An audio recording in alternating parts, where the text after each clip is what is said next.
อย่าหยอกเอาบ่ดีนั่งดีๆบ่เฮ็ดแน่น่ะนั่งดีๆไปอีกสองเฮ็ดอีกเฮ็ดอีกให้มึงเฮ็ดอีกเบิ่งให้ได้เฮ็ดอีกเบิ่งให้ได้จังซั่นล่ะจะมีโชคดีหลายลุงก่อนไปซะ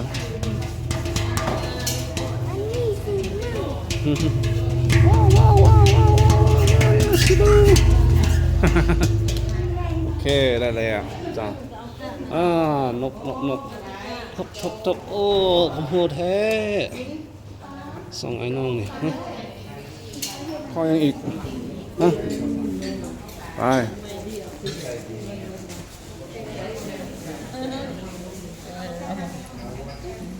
ท่านกี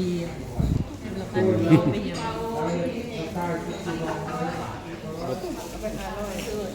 หาเลยปอนเลิศจ้าทุกคนนบก่อนโอเคปอนเลิศโอเคดีแล้ว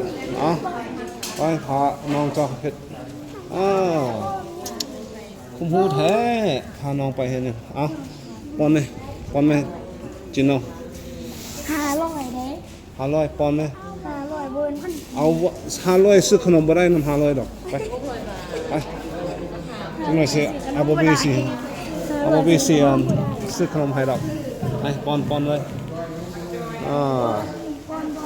ให้เราป้อนเองบ้านอยู่นี่ก็ได้เฮ้ยนบสาธุมีเงินบ่ได้นั่น ขอตัวเย็นนะพวกเจ้านี่กันสิบ่ละมื้อเสียจะได้บ่บ่ตบจับจังได๋สิจับมือนึงจะตีคอ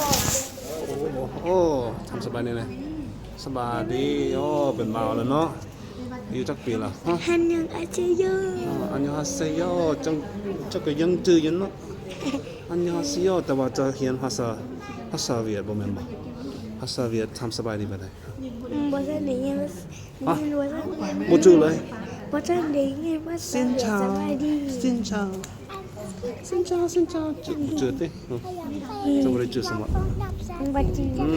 ถ่ายรูปนำกันอยากให้มาจังน้องสุสีกันหัวละจะอยากเลยได้ตลอดนับมาจังน้องสุสีกันค่ะอยากให้มาจังไม่ได้ยินป่ะนับสบายดีบ๊ายบายบ๊ายบายก่อนอยากจังสุสีกันเด้อเด็กน้อยดื้อพดอยากได้ยังอีกพี่จักแสนเงินมีหลายพันกีบเด้อบ่ฮอดแสนดอกขอจ้องแจนไปใหญ่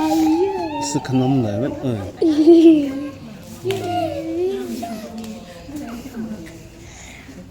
นอนซะกินจ้ะจังหน่อยเอาบ่มีสิเจ้าบ่ได้สิสูงขึ้นเนาะสูงขึ้นจะเป็นบาละเดี๋ยวนี้เป็นน้อยอยู่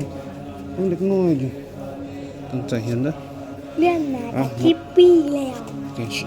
นบนึงกัน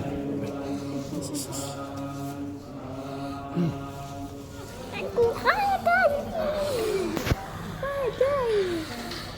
ไปมองน้ำกันซะ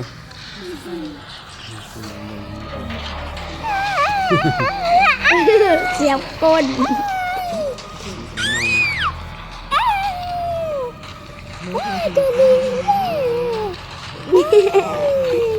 หายใจบ่ได้จุ๊บ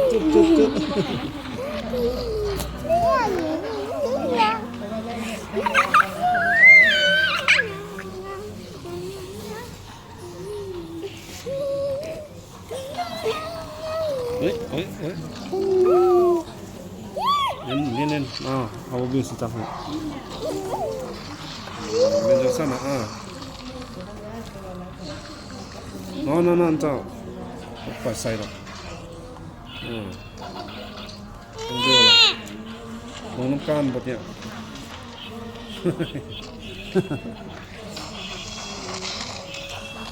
นอน